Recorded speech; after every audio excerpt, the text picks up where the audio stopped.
देवकरण जी पटेल साहब का। तो खेती करते करते वो उस क्षेत्र के माल गुजार हो गए। मतलब कितनी मेहनत की होगी और किस स्तर का व्यक्तित्व उनका रहा होगा कि वो उस समय जमींदार हो गए थे। और बाद में फिर आदरणीय दादा श्री देवकरण जी पटेल साहब उस समय तत्कालीन विधायक भी हुए और पटेल साहब को पढ़ाया लिखाया। और पढ़ाने लिखाने के लिए आज मैं इसलिए जिक्र कर रहा हूँ कि वो मेरे परिवार में और मेरे मोहल्ले में ही रहते थे। तो उनकी पूरी पढ़ाई जो है विधायक जी ने देखा, ये मेरा निवास समझ लीजिए, वहीं पर उनका आसपास जो रिश्तेदार थे उन्हीं के यहाँ रह करके उन्होंने पढ़ाई की। विधायक होने के बावजूद एक साधारण से व्यक्तित्व के रूप में गरीब परिवार में रह करके उन्होंने साधारण जीवन जिया, पैसा और संपत्ति होने के बावजूद। तो उनका व्यक्तित्व उसी तरीके का विकसित हुआ था। और फिर जब वो पढ़ लिख करके बाद में जब एडवोकेट हो गए, तो मुझे लगता है कि मध्य प्रदेश में भी मैं देखता हूँ कि समाज के वो पहले ऐसे व्यक्ति थे जो एडवोकेट थे, अधिवक्ता थे। और अधिवक्ता के रूप में वो दादा कहा करते थे कि पहले तो मेरा बहुत सवाल था कि मैं आईएएस ऑफिसर बनूंगा, कलेक्टर बनूंगा। और फिर बाद में बोले, किसी व्यक्ति ने कहा कि भाई तुम ऐसा काम करो कि तुम्हारे सामने कलेक्टर को भी तुम आदेश दे सको, तो तुम उनसे भी बड़े व्यक्ति बन सकते हो। तो फिर बाद में उन्होंने कहा कि ऐसा क्या हो, तो उन्होंने कहा तुम विधायक बनो, मंत्री बनो। और बाद में फिर उनके कहने से उनको प्रेरणा मिली और वो राठौर साहब जानते होंगे उन लोगों को जिन्होंने उनको प्रेरणा दी।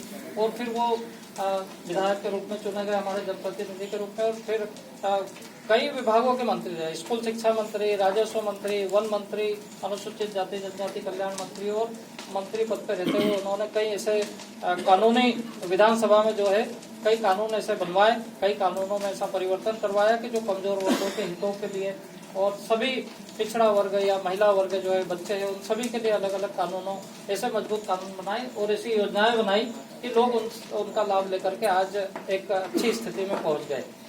तो हमारे बीच में माननीय विधायक जी हैं, उनके भी बहुत सारे उनसे जुड़े हुए संस्मरण हैं और मैं उनसे भी चाहूंगा कि वो हमारे आदरणीय श्री देवेंद्र वर्मा।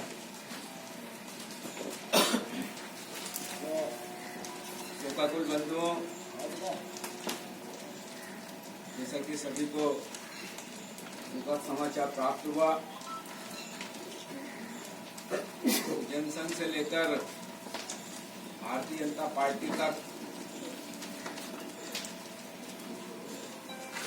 एक ऐसा समय जब लोग जनसंघ या भारतीय जनता पार्टी से जुड़ना पसंद नहीं करते थे, ऐसे समय में आपने जनसंघ में सिर्फ जुड़े ही नहीं, जनसंघ से जुड़ते हुए लगभग 19 महीने जेल में रहे। और फिर उसके बाद एक वो समय थी जब आपके नेतृत्व में भारतीय जनसंघ और भारतीय जनता पार्टी आगे बढ़ी। एक ऐसे कुशल संगठक सिंगा जी के अनन्य भक्त बल्कि सखाराम जी पटेल हमारे बीच में नहीं रहे। वो एक अधिवक्ता तो थे ही, एक सिंगा जी के निमाड़ के एक अद्भुत भक्त भी थे और साथ ही साथ निमाड़ की कला एवं संस्कृति के बारे में भी आपको एक अच्छी पकड़ थी। और निश्चित ही निमाड़ के एक राजनीतिक संत के रूप में उन्होंने अपना राजनीतिक जीवन जिया और किसी प्रकार के कोई समस्या या इस प्रकार की रहती थी, चाहे उनको एक लंबे समय से बोलने में दिक्कत होती थी तो वो पत्र के माध्यम से बात करते थे।